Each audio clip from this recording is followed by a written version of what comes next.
भागवत महात्म्य का पहला श्लोक हम सभी भावपूर्वक उसका उच्चारण करेंगे।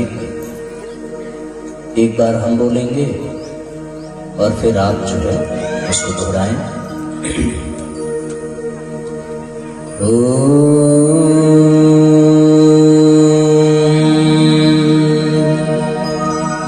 सच्चिदानंद रूपाय सच्चिदानंद रूपाय विश्वोत्पत्त्यादि हेतवे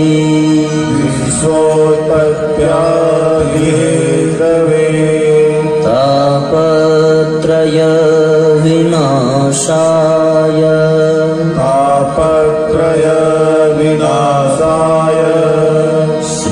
श्रीकृष्णाय वयं नमः। श्रीकृष्णाय वयं नमः। श्रीकृष्णाय वयं नमः। श्रीकृष्णाय वयं नमः। जो सच्चित आनंद है, विश्वोत्पत्त्यादि हेतवे, समस्त विश्व का सृजन करने वाला, समस्त विश्व ब्रह्मांड का पालन और पोषण करने वाला, और समय पूर्ण हो जाने पर प्रलय के माध्यम से समस्त सृष्टि को अपने ही भीतर समेट लेने वाला, तापत्रय विनाशाय, मनुष्य के अथवा समस्त प्राणियों के आदि दैविक, आदि भौतिक एवं आध्यात्मिक पाप ताप संताप का समूल विनाश करने वाला, ऐसी परम सत्ता जो विश्व ब्रह्मांड के नायक हैं, जो समस्त सृष्टि के रचयिता हैं, उन परमात्मा को, उन भगवान श्री कृष्ण को हम सभी मिलकर बारंबार प्रणाम करते हैं।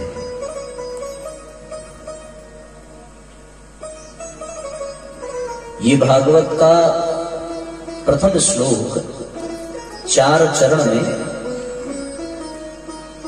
विभाजित है। पहला चरण है सच्चिदानंद रूपाय,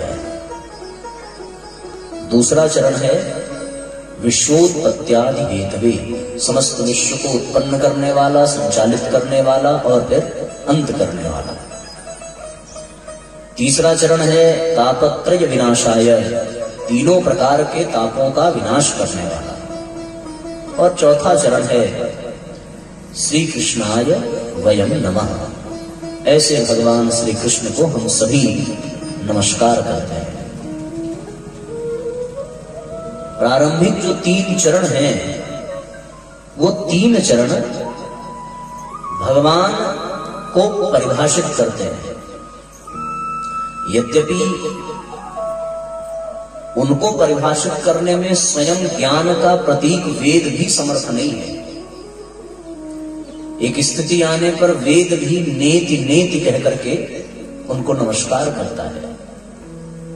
फिर भी हम सब साधारण मनुष्यों के लिए साधारण दृष्टि से भगवान वेदव्यास ने इस श्लोक के माध्यम से भगवान को कुछ समझने की छूट, कुछ समझने की सहायता कर दी है।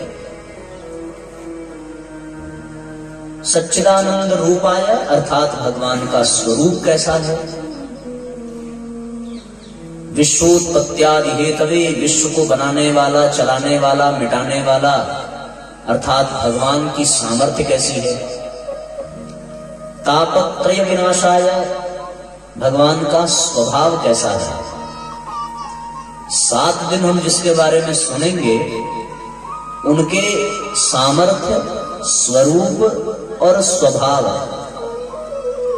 को परिभाषित करने वाला ये एक श्लोक है। यदि आपसे कोई कहे कि आप जिस भगवान की कथा सुन रहे हैं उनकी व्याख्या करिए, तो आप ये मान करके चले कि ये एक श्लोक भगवान की व्याख्या करने में सक्षम है। सच्चिदानंद रूपाय, ये भगवान का स्वरूप है। 3 चीजें बताई गई हैं, सत, चित और आनंद। सत यानी सत्ता, सत यानी अस्तित्व, चित यानी चेतना, आनंद यानी रस, प्रसन्नता। भगवान का स्वरूप ऐसा है जो सत्तामयी है, एक ऐसी सत्ता जिसका कभी अभाव नहीं होता। गीता में भगवान कृष्ण ने अर्जुन को बताया, ना भावो विद्यते सतः, ना सतो विद्यते भावो। अर्थात एक ऐसी सत्ता है जिसका कभी कहीं अभाव होता ही नहीं है।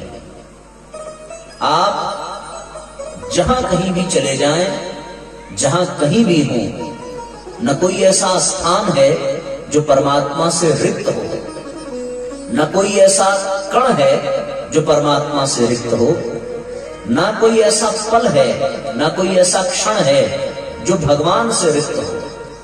वो ऐसी सत्ता है जो हर कण में, हर क्षण में, हर स्थान पर उसकी सत्ता विद्यमान है।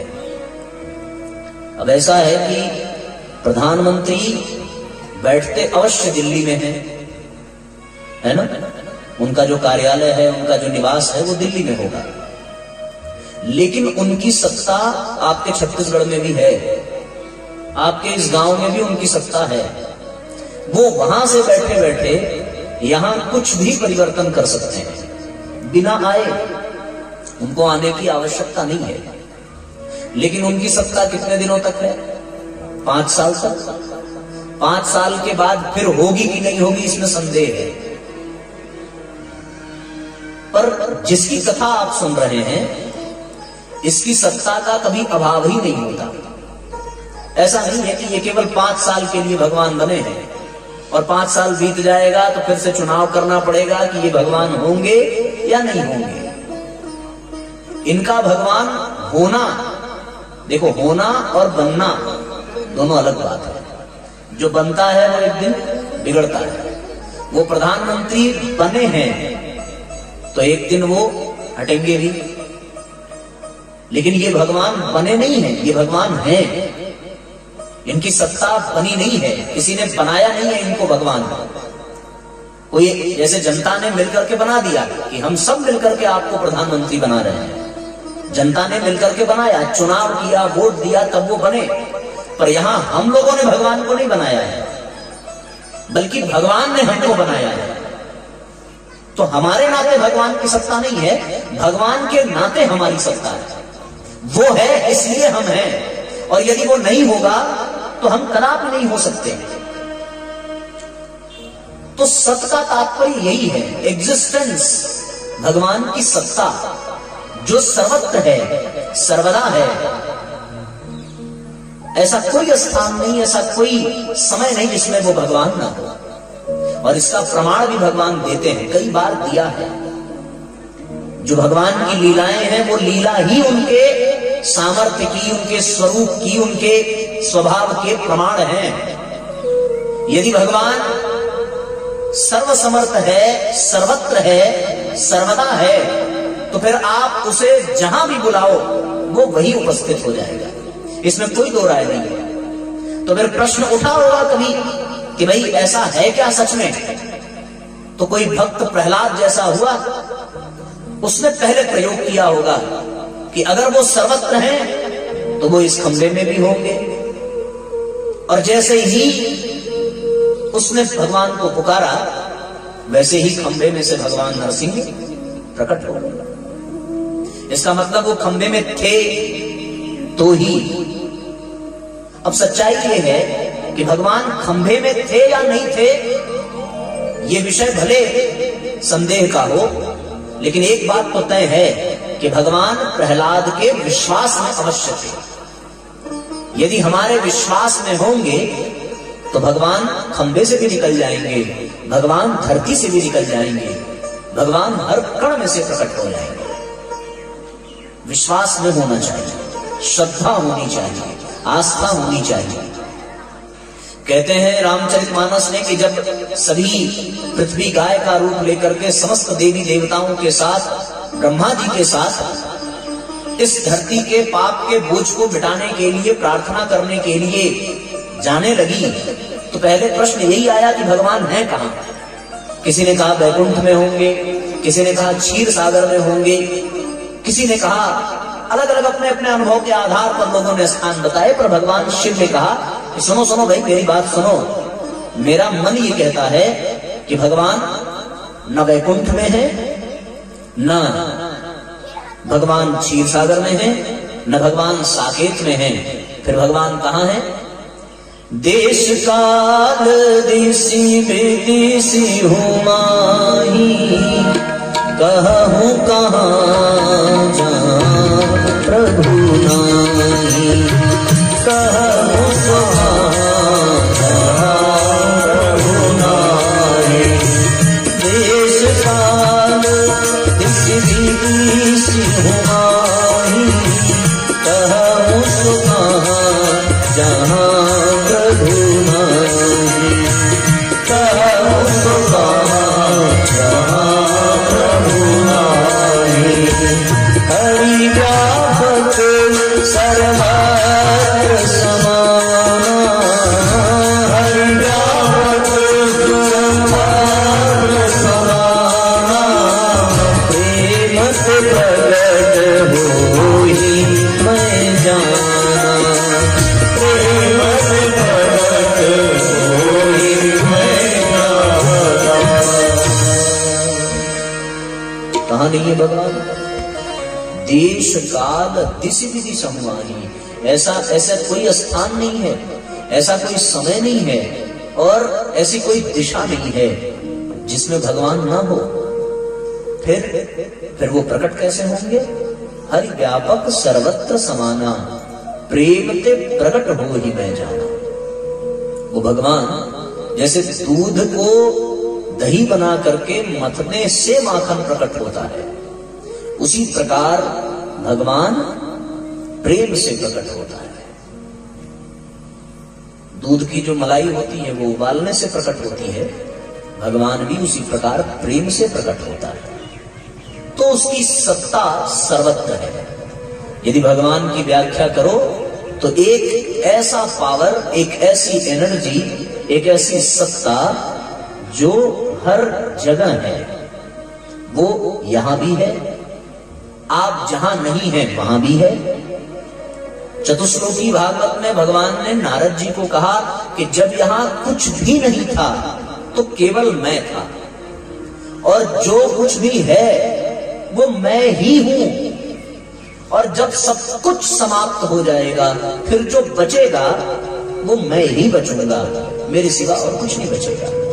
भगवान निमित्तोपादान कारण से ही इस सृष्टि की रचना करता है, मतलब बनाने वाला भी वही है, बनने वाला भी वही है, और जिस चीज से बन रहा है वो चीज भी भगवान ही है। किसी मिट्टी के बर्तन को आप बनाइए तो मिट्टी के बर्तन को बनाने वाला कुम्हार भी भगवान ही है। बोलो, उस कुम्हार में यदि चेतना न हो तो वो हाथ पैर हिला पाएगा क्या? बिना उसमें शिव के वो केवल शव ही है, और उसमें शिव है यानी ईश्वर है तो ही वो बेचारा जीवित है। तो बनाने वाले भी भगवान है, और वो जो मिट्टी है, जिस मिट्टी से वो घड़ा बना है, वो मिट्टी भी भगवान है। हम लोग धरती को धरती माता कहते हैं, पृथ्वी माता कहते हैं, और हमारे यहाँ भारतीय संस्कृति में ये परंपरा है कि हम सब जब सवेरे सुबह सो करके उठते हैं तो इस धरती को माता की संज्ञा देते हैं, और धरती को भगवान की पत्नी कहा गया है। तो अगर भगवान है तभी तो उनकी पत्नी है, अगर भगवान नहीं है तो फिर धरती का कोई अस्तित्व नहीं है। धरती साक्षात सवेरे उठो, उठ करके बिस्तर पर से पैर जमीन पर रखने से पहले ऋषियों ने कहा कि पहले धरती माता को प्रणाम करो। हम लोग करते हैं या नहीं, पर आज से अवश्य करना। क्या करना है कि सवेरे जब हम सो करके उठें तो पैर जमीन पर रखने से पहले अपने हाथ से 3 बार धरती को प्रणाम करो। ऋषियों ने उसका मंत्र भी दिया है, समुद्र वसने देवी पर्वत स्तन मंडले नमस्तुभ्यं पाद पद्मे तयोः श्रुत्वा, कि अपने चरण से स्पर्श करना है। विष्णु पत्नी नमस्तुभ्यं पाद स्पर्शे क्षमस्व में, कि मैं आपको अपने चरण से छूने जा रहा हूं, इसलिए हे मां हमें क्षमा करना। और फिर ये भी प्रार्थना कि मेरी व्यवस्था है आपके ऊपर चरण रख करके चलना, पर मैं आपकी गोद में आ रहा हूं। ऐसा भाव करते हुए पूज्य गुरुदेव ने कहा कि पहले हल्के हल्के 10 कदम चलो, इस भाव से कि आपके चलने से धरती माता को चोट न लगे, ऐसा भाव दिया।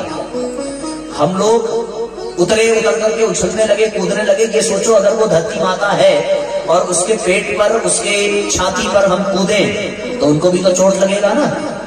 तो हमारे अध्यात्म में इस धरती को माता कहा गया।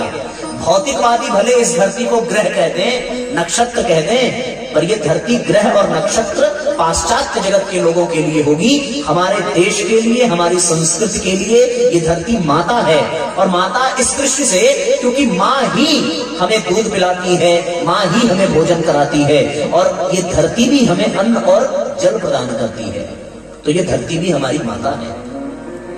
जैसे हम अपनी माँ के लिए साड़ी खरीद करके ले जाते हैं, कभी ले गए होंगे, कुछ तो खरीद करके कोई उपहार दिया होगा। उसी प्रकार ऋषियों ने ये कहा कि यदि तुम धरती माता से प्रेम करते हो तो इसे भी हरी चूनर चढ़ाओ। और हरी चूनर चढ़ाने का तात्पर्य कि प्रत्येक व्यक्ति को अपने जीवन काल में कम से कम 5 वृक्ष धरती माता को समर्पित करने चाहिए, ताकि ऊपर से जब आप देखोगे तो ये धरती हरी भरी दिखनी चाहिए, ये धरती बंजर नहीं दिखनी चाहिए। ये धरती माता के प्रति भाव दिया। तो भगवान ही है तभी के धरती है, क्योंकि विष्णु पत्नी नमस्तुभ्यं, भगवान की पत्नी के रूप में धरती की पूजा है। तो जाहिर सी बात है, धरती से ही मिट्टी मिला तो मिट्टी भी भगवान ही है। जैसे वो कुम्हार बनाने वाला वो भी भगवान, और जिस मिट्टी से घड़ा बन रहा है वो मिट्टी भी भगवान। तो जाहिर सी बात है, जब वो घड़ा बन करके तैयार हो जाएगा तो भी वो भगवान ही कहलाएगा, क्योंकि उसमें भगवान के सिवा कुछ है ही नहीं है। इस दृष्टि से ये ऐसी सत्ता है जो सर्वत्र है, सर्वदा है, ऐसा कोई जगह नहीं है। और भागवत का पहला सूत्र, भागवत महात्म्य का पहला सूत्र ये संकेत करता है कि तुम इस बात पर विश्वास कर लो कि परमात्मा हर जगह है। और जिस घड़ी ये भरोसा हो गया है ना, ये अनुमान की बात नहीं कर रहा, अनुभव की बात कर रहा हूं। देखो, एक होता है अनुमान, अनुमान का तात्पर्य कि ये घड़ी है तो एक अनुमान लगा लिया कि इसको बनाने वाला भी कोई होगा, बिना बनाए तो ये घड़ी बनने वाली नहीं है, ठीक है ना। लेकिन ये एक अनुमान है, क्योंकि हमने बनाने वाले को अभी देखा नहीं है। ये तो पता है कि बिना बनाने वाले के ये बनेगी नहीं, लेकिन उसे देखा नहीं, इसलिए अनुमान है कि वो होगा जरूर। उसी प्रकार ये दुनिया है, ये धरती है, ये सृष्टि है, हम और आप हैं, तो इसको बनाने वाला भगवान होगा जरूर। देखा नहीं है इसलिए ये केवल अनुमान है। इस अनुमान को अनुभव में बदल देना ही भक्ति है। ये अनुमान अनुभव में बदल जाए, ये अनुभव होने लगे कि हाँ भाई भगवान सच में हर जगह है। आपने वो बड़ी प्यारी कथा सुनी होगी कि एक गुरु थे, उनको आवश्यकता थी कि उनके बाद उनकी गद्दी कौन संभालेगा। तो उन्होंने अपने सबसे प्रिय शिष्यों में से कुछ को बुलाया और ये कहा कि मुझे आप तीनों चोरी करके धन ले आना, पर वो किसी को पता नहीं चलना चाहिए। जो इस काम में सफल हो जाएगा उससे मैं अपनी पुत्री का विवाह कर दूंगा और अपनी गद्दी, अपना साम्राज्य उसे सौंप करके निश्चिंत हो जाऊंगा। तो वो तीनों निकल गए चोरी करने। शाम हुई, शाम को वापस लौट करके आए तो गुरुजी ने पूछा कि भाई चोरी कर ली? बोले हाँ बिल्कुल कर ली। क्या क्या लेकर के आए? तो सबसे पहले एक शिष्य आया उसने जो जो सामान चुराया था वो अपने गुरुजी के सामने रखा। उसने सोचा कि मैं सबसे अधिक चुरा करके ले जाऊं, जो सबसे महंगा हो, सबसे कीमती हो। तो वो अपने विवेक के अनुसार बहुत बड़े स्तर की चोरी कर करके ले आया और अपने गुरु को समर्पित किया। दूसरे ने भी किया, तीसरे ने भी किया। एक शिष्य उनका किनारे खड़े होकर के रो रहा था। उसको रोते हुए गुरुजी ने देखा, अपने पास बुलाया, पूछा कि तुमने चोरी नहीं की, तुम रो रहे हो, रो क्यों रहे हो? उसने कहा, गुरुदेव, आपने पहली बार कुछ आज्ञा करी पर मैं आपकी आज्ञा का पालन न कर सका। क्यों भाई, तुम्हें चोरी करने नहीं आती? बिल्कुल आती है, पर चोरी करने का तात्पर्य ये होता है कि कोई देखे ना। मुझे कोई ऐसी जगह नहीं मिली जहां कोई देखने वाला ना हो। तो गुरुजी ने पूछा, क्यों भाई, ऐसा क्या हो गया? बोले, हर जगह मुझे दो लोग दिखाई पड़े। कौन? एक तो मैं स्वयं देख रहा हूं अपने आप को चोरी करते हुए, और दूसरा हम सबको बनाने वाला वो भगवान हर जगह है, वो हमें देख रहा है चोरी करते हुए। ऐसी स्थिति में गुरुदेव मुझे क्षमा करिएगा, मैं आपकी आज्ञा का पालन न कर सका, क्योंकि मुझे कोई ऐसा स्थान नहीं दिखा जिस स्थान पर या तो मेरी आंख टूट गई हो या फिर वो भगवान ना हो। और ऐसी स्थिति में मैं आपकी आज्ञा का पालन न कर सका गुरुदेव। ये कहते हुए वो अपने गुरु के चरणों में गिर पड़ा और गिर करके माफी मांगने लगा। उसकी इस अवस्था को देख करके गुरु के नेत्रों से आंसुओं की धार बहने लगी। गुरु ने कहा कि मुझे मेरा उत्तराधिकारी मिल गया, मुझे मेरा सच्चा पुत्र मिल गया, मुझे मेरा सच्चा शिष्य मिल गया। अरे मूर्खों, आज तक तुमको मैंने इतना कुछ बताया और तुम यही विश्वास नहीं कर सके कि भगवान हर जगह है। लेकिन आज इस शिष्य ने यह सिद्ध कर दिया कि मेरी शिक्षा में दोष नहीं है, तुम्हारी पात्रता में दोष है। यदि मेरी शिक्षा में दोष होता तो इसे भी इस बात का अनुभव न होता।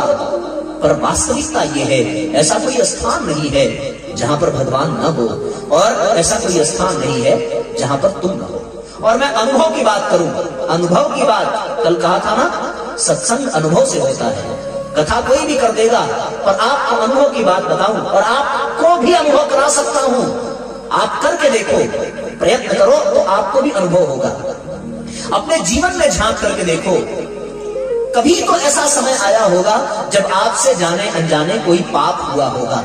हर व्यक्ति के या तो हुआ होगा या वो करने जा रहा होगा, कुछ तो हुआ होगा। कभी उसने कोई झूठ बोला होगा, कभी उसने कोई चोरी की होगी, कोई ऐसा अपराध किया होगा जिसके प्रति उसके मन में ये भाव आया हो कि कोई इसको जानने न पाए, किसी को पता न चले। कुछ तो ऐसा हुआ ही होगा सबके जीवन में। कोई बता देता है अथवा कोई नहीं बताता, पर होता सबके जीवन में है। अब आप सोचो आपके जीवन में कहां हुआ, और जिस समय ऐसा हुआ होगा उस समय आपकी मनोदशा क्या रही होगी? आपकी मनोदशा एक भय से भयभीत इंसान वाली रही होगी कि कहीं कोई जान न ले, कहीं किसी को पता न चल जाए।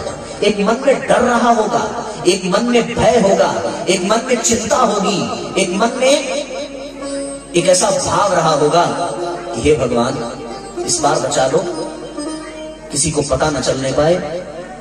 बचपन से लेकर के आज तक कोई ऐसा काम जरूर हुआ होगा, और उसके बाद एक सीने में अजीब सी सिहरन हुई होगी, है ना?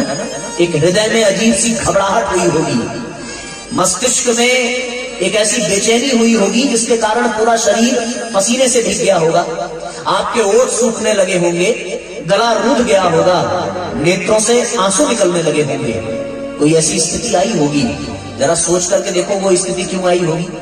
वो स्थिति इसलिए आई होगी कि कोई तो आपके भीतर बैठा है जो आपको वो पाप करने से रोक रहा है, और उसके रोकने के कारण ही आपका गला सूख गया, आपका हृदय भर गया, आपकी आंखें भर आई, आपके शरीर में रोंगटे खड़े हो गए। क्यों भाई? क्योंकि आपके भीतर जो बैठा है ना, वो रोक रहा है कि इस पाप को मत करो, ये गलत है। और उसके रोकने के कारण आपके मन में, आपकी बुद्धि में ये भाव आया कि कोई देख न ले, कोई सुन न ले, कोई जान न ले, किसी को पता न चल जाए, इसको छुपा लो। लेकिन आप क्या उससे छुपा पाए जो आपके भीतर बैठा है? आप क्या उसको अपने आप से छुपा पाए? नहीं छुपा पाए ना। तो ऐसी स्थिति में वो जो भीतर बैठ करके रोकने वाला था, वो जो बताने वाला था कि ये गलत करने जा रहे हो, वो कोई और नहीं, वो आपका अपना भगवान ही था, आपकी अपनी अंतरात्मा ही थी, आपका अपना परमात्मा ही था। उस परमात्मा के नाते, उस अंतरात्मा के नाते जो आपको पाप करने से रोकती है, वो हर जगह है, वो सर्वत्र है। और भागवत का ये महात्मा का प्रथम श्लोक पहला सूत्र देता है। और मैं समझता हूं कि यदि ये सूत्र जीवन में उतर जाए तो फिर आपको पूरी भागवत भी सुनने की आवश्यकता नहीं है, क्योंकि जिसको आप सुन रहे हो, जिसको जानने के लिए यहां बैठे हो, वो आपको हर कण में, हर क्षण में नजर आने लगेगा। अब आप सोच करके देखो, यदि ये विश्वास हो जाए कि भगवान सब जगह है, सर्वत्र है, तो फिर क्या हम कोई पाप कर पाएंगे? क्या हमसे कोई अपराध बन पाएगा? क्या हम किसी के लिए बुरा भाव सोच पाएंगे? क्योंकि वो तो भावों को भी पढ़ने वाला है, वो तो मन में बैठा है, वो अंतर्यामी है। और अंतर्यामी होने के नाते वो हमारी इच्छाओं को, हमारी कामनाओं को, हमारी कल्पनाओं को, हमारी भावनाओं को भी पढ़ लेता है। तो अब आप बताओ, यदि परमात्मा सचमुच हर जगह है और ये विश्वास हो गया, तो तुम किसी के लिए गलत सोच तक नहीं कर सकते। करना तो बहुत दूर की बात है, किसी को थप्पड़ मारना तो दूर की बात, तुम हाथ उठाने में भी डरोगे कि भगवान देख रहा है। मुंह से कोई गाली निकले वो तो बाद की बात होगी, उसके प्रति कुछ गलत सोचने से भी डर लगेगा कि अरे भगवान देख रहा है।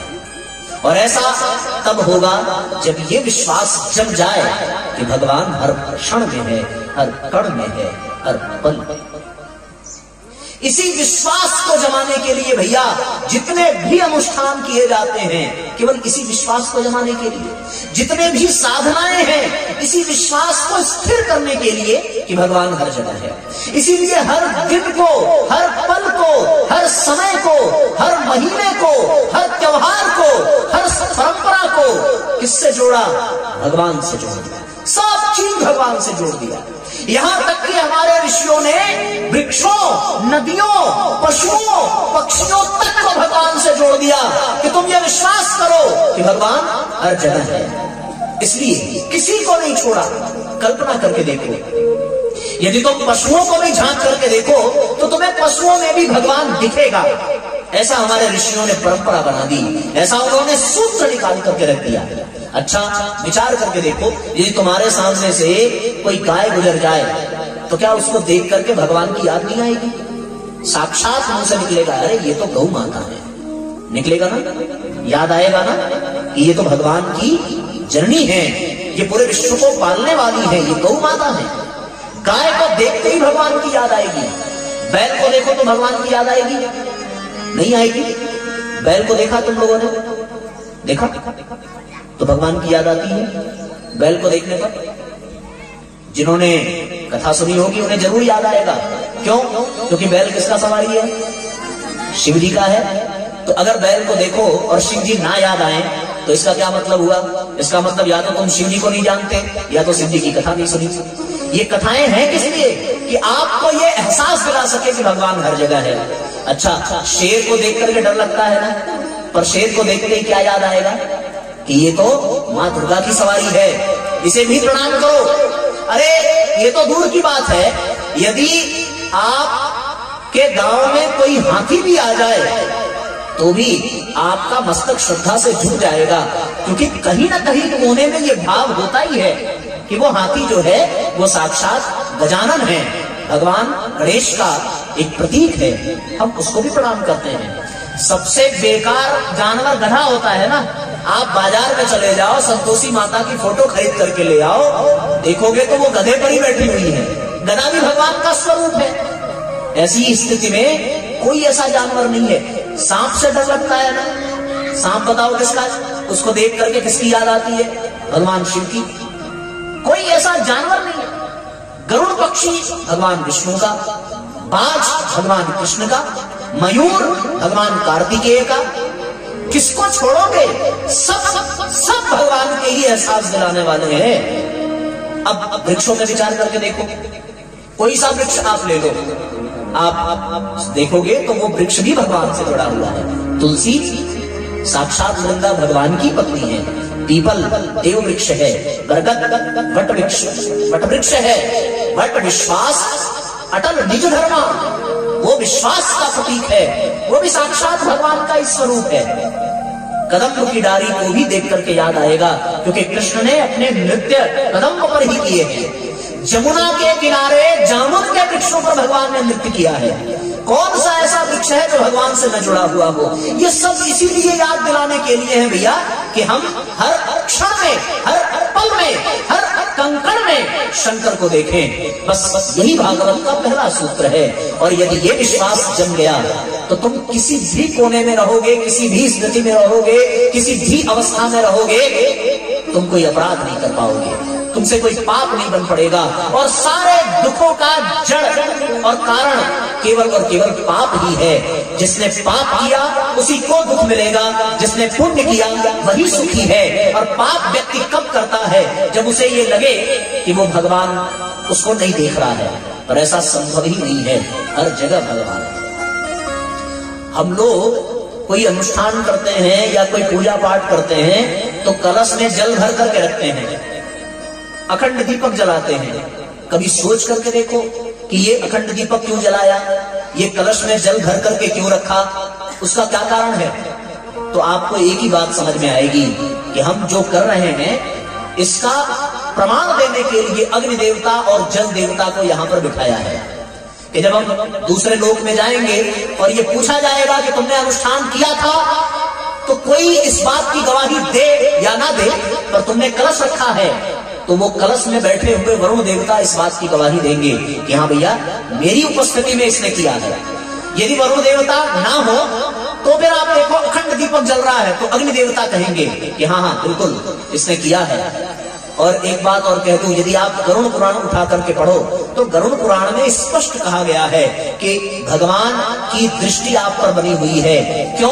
क्योंकि दिन में पाप करो तो सूर्य देख रहा है और रात में पाप करो तो चंद्रमा देख रहा है। सूर्य और चंद्रमा से भी बचने का कोई एक ऐसा माना जाता है कि ब्रह्म मुहूर्त का समय है जिसमें सूर्य भी कमजोर है, चंद्रमा भी कमजोर है। वो भी समय आता है, अभी संध्या वंदन होगा, सूर्य ढलने लगेगा और चंद्रमा भी ढले ही स्थिति में है, अभी तो उसकी शुरुआत हो रही है। तो तुम यदि सोच लो कि सूर्य और चंद्रमा जब कमजोर है उस समय पाप कर लें, तो तुम क्या वायु देवता से बच पाओगे? तुम क्या धरती माता से बच पाओगे? तुम क्या जल देवता से बच पाओगे? ऐसा कोई स्थान ही नहीं है जहाँ पे भगवान नहीं है। और सूर्य और चंद्रमा को तो भगवान की आंख, भगवान का नेत्र कहा गया है।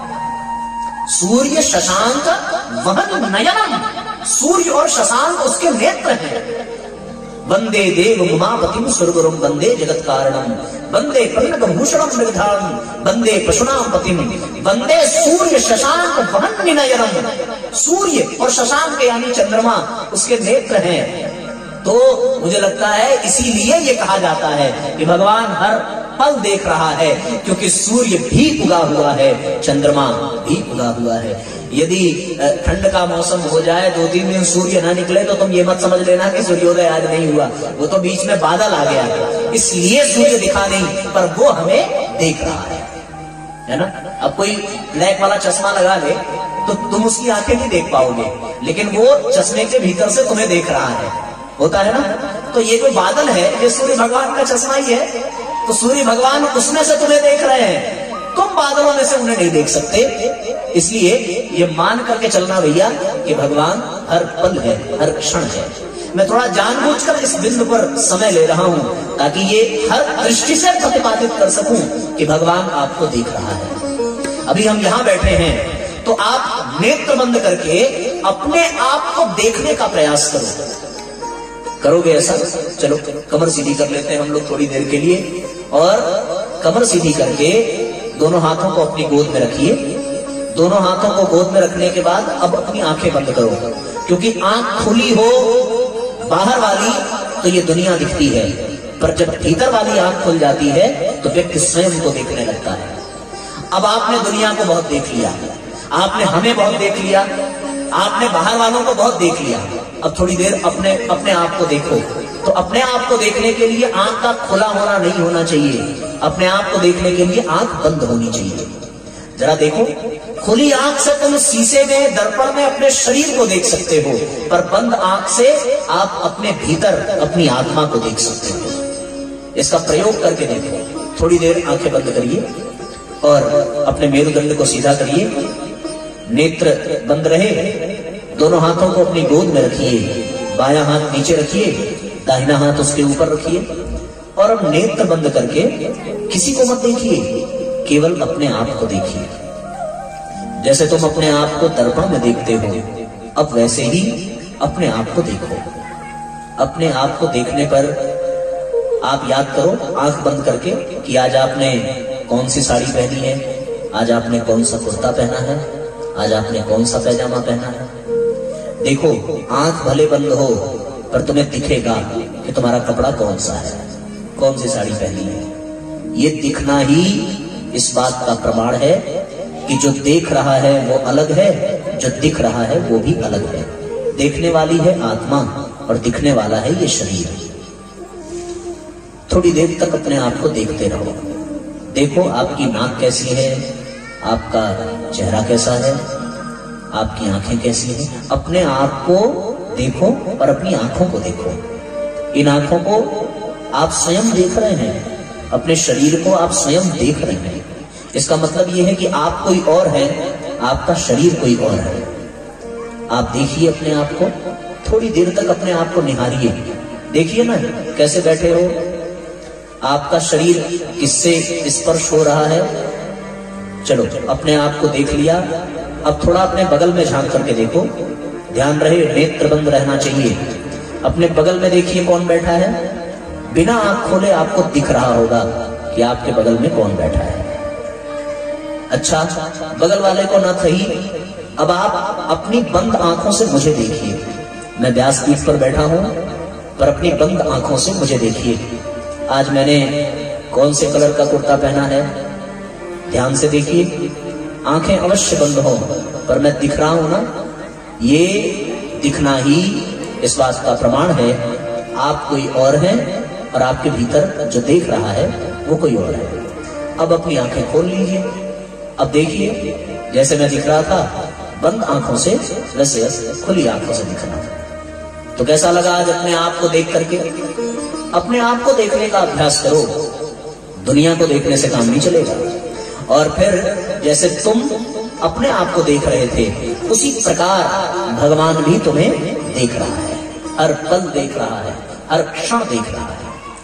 जिन्होंने इसको मजाक समझा होगा वो कुछ नहीं देख पाए होंगे, पर जिन्होंने इसको गंभीरता से लिया होगा वो सच में अपने आप को देख पाए होंगे और सच में वो अनुभव कर पाए होंगे कि हाँ, ऐसे ही भगवान भी हमें देखता है ना। जो लोग वृद्ध हो गए हैं वो थोड़ी देर के लिए अपनी जवानी में चले जाएं। एक और नई चीज आपको अनुभव कराऊंगा। यदि आपने अपने युवावस्था में किसी से मोहब्बत की होगी, ठीक है ना, किसी से भले ना की हो पर पति पत्नी आपस में तो करते ही होंगे। नई नई शादी होती है तो वो प्रेम अद्भुत होता है। यदि आप अपने प्रेमी के इर्द गिर्द होंगे तो आपको ये सदैव भान रहेगा कि आपका प्रेमी आपको देख रहा है और फिर आप ऐसे कृत्य करेंगे कि उसको अच्छा लगे और आप अपनी तिरछी आंखों से चोरी चोरी उसे देखने का प्रयत्न करेंगे कि वो देख रहा है अथवा देख रही है, ऐसा है या नहीं है। तो आपको लगेगा हाँ देख रहा है। तो उसको देख करके अपने बाल ठीक करोगे, उसको देख करके अपने कपड़े ठीक करोगे। और यदि वो स्त्री होगी तो वो भी अपने आप को व्यवस्थित करेगी कि मेरा कुछ खराब तो नहीं लग रहा है। ये किसको दिखाने के लिए? अपने प्रेमी को दिखाने के लिए, अपने प्रियतम को रिझाने के लिए। उसी प्रकार ये परमात्मा भी हमारा प्रेमी है, ये परमात्मा भी हमारा प्रियतम है, ये परमात्मा भी हमारा सखा है, ये परमात्मा भी हमारे माँ बाप हैं। वो हमें देख रहे हैं। तो जरा ये विचार करके देखो कि जब वो मुझे देख रहा है तो मैं कोई ऐसा कृत्य तो नहीं कर रहा कि उसे बुरा लग रहा है, कोई ऐसा काम तो नहीं कर रहा, कहीं मेरे चरित्र में कोई दाग तो नहीं लग रहा है। यदि ये विश्वास जम गया कि भगवान देख रहा है तो बात बन जाएगी और कथा सुनना साथ। राम कथा में एक बड़ा सुंदर प्रसंग आता है कि जब भरत वापस आए और भरत वापस आए तो शत्रुघ्न को यह पता चला कि सारा किया कराया मंथरा का है, और शत्रुघ्न ने मंथरा के ऊपर हाथ उठाने के लिए छड़ी उठाई कि आज मैं इसको अवश्य मारूंगा। भरत ने शत्रुघ्न को पकड़ लिया और शत्रुघ्न को पकड़ करके कहने लगे, भरत देखो भैया, शत्रुघ्न मेरी मानसिक स्थिति ठीक नहीं है, पिताजी का स्वर्गवास हो चुका है, मेरे भैया राम जो मेरे प्राण हैं, जो मेरी आत्मा है, वो इस समय अयोध्या में नहीं है, मेरी माता ने मेरे जीवन को कलंकित कर दिया है, इसलिए शत्रुघ्न मेरी मानसिक स्थिति ठीक नहीं है, मैं स्वयं को नहीं संभाल पा रहा हूं तो तुम्हें भी नहीं संभाल पाऊंगा। बस एक बात याद रखना भैया कि भगवान नहीं है, राम नहीं है, पर उनके न रहने पर कोई ऐसा काम मत करना कि उनको कष्ट हो, क्योंकि यदि राम होते तो वो करने से रोक देते, यदि राम होते तो कभी मंथरा पर हाथ उठाने न देते। राम नहीं है, इसलिए ऐसा काम मत करो कि जब हम भैया से मिले तो उनको मुंह दिखाने लायक न रह जाए। इसलिए भरत बार बार शत्रुघ्न को कहते हैं ऐसा काम मत करना। राम के न रहने पर, राम को जो अप्रिय है वो काम न करना ही भक्ति का सबसे बड़ा प्रमाण है। रहने पर तो कोई भी उनके भय से बुरा नहीं करेगा, पर उनकी अनुपस्थिति में यदि आपने उनको अप्रिय लगने वाले कार्य को करने से अपने आप को बचा लिया तो तुमसे बड़ा भक्त इस दुनिया में नहीं है। और सारी कथा सुनना सार्थक है केवल इस नाते कि ये विश्वास बन जाए कि भगवान तुम्हें देख रहा है, और ये हर कर्म में, हर कृत्य में ऐसा अनुभव करके देखो। यदि तुम सो भी रहे हो तो भी ये अनुभव करो कि कन्हैया तुम्हें देख रहे हैं, और तुम कैसे करवट बदल रहे हो, कैसे उठ रहे हो, तुमने पानी कैसे पिया, तुमने भोजन कैसे किया, तुम चल कैसे रहे हो, भगवान ये भी देखेगा। और जो हर पल ये हर कर्म में अनुभव करे, उससे बड़ा साधक और उससे बड़ी साधना और कुछ नहीं हो सकती। कोई तुम्हें गाली दे तो गाली देने पर यदि तुम्हें यह विश्वास है कि भगवान तुम्हें देख रहा है तो वो गाली सुनने पर तुम्हारे भीतर से मुस्कान निकलेगी और तुम अंदर ही अंदर कहोगे, देख रहे हो प्रभु कैसे गाली दे रहा है। गाली तुम्हें सामने वाला देगा पर तुम उससे बात नहीं करोगे, तुम्हारी बातचीत तुम्हारे भगवान से होगी। लेकिन कब? जब तुम्हें यह विश्वास हो कि भगवान तुम्हें देख रहा है। तो गाली देने वाला देकर के चला जाएगा और अंदर से एक ही आवाज निकलेगी, प्रभु देखा आपने, मैंने तो कुछ किया नहीं था, फिर भी ये गाली देकर के चला गया। और माताओं एक बात ध्यान रखना, यदि ये भावना दृढ़ हो जाए कि भगवान देख रहा है तो फिर ना सास में बुराई दिखेगी, फिर ना ननद में दिखेगी, फिर ना भौजाई में दिखेगी, फिर तो सबकी गलती कौन देखेगा? भगवान। अच्छा, हम अगर किसी को बुरा कह भी दे तो उसका क्या बिगाड़ लेंगे? अंत में आदमी हार के यही कहता है कि जैसा करोगे भगवान वैसा करेगा तुम्हारे साथ। तो तुम भगवान को दिखा दो ना कि भगवान देख लो, ये गाली दे रहा है, इसने आज मार दिया, इसने आज बड़ा खराब व्यवहार किया, नहीं करना चाहिए। तो तुम्हारी बहस उससे नहीं होगी, तुम्हारी बहस कन्हैया से होगी, भगवान से होगी। तुम उनसे लड़ोगे, मैंने तो कुछ किया नहीं था फिर भी। इसलिए सच्चिदानंद का पहला अक्षर सत एक ही बात को प्रमाणित करता है कि भगवान हर जगह है, हर कदम पर है, हर कर्म में छुपा हुआ है। इसलिए जीवन में इस बात को दृढ़ निश्चय के साथ स्थापित कर लो कि परमात्मा देख रहा है। परम पूज्य गुरुदेव ने कहा कि यदि ये विश्वास कर लो कि ईश्वर तुम्हें देख रहा है तो तुमसे कभी भी कोई गलत कर्म नहीं हो सकता, कभी नहीं हो सकता। भगवान को स्मरण करो, भगवान को याद करो, वो हर जगह है, हर कण में छुपाया समाया हुआ है। ऐसे ईश्वर को हम सभी प्रणाम करते हैं।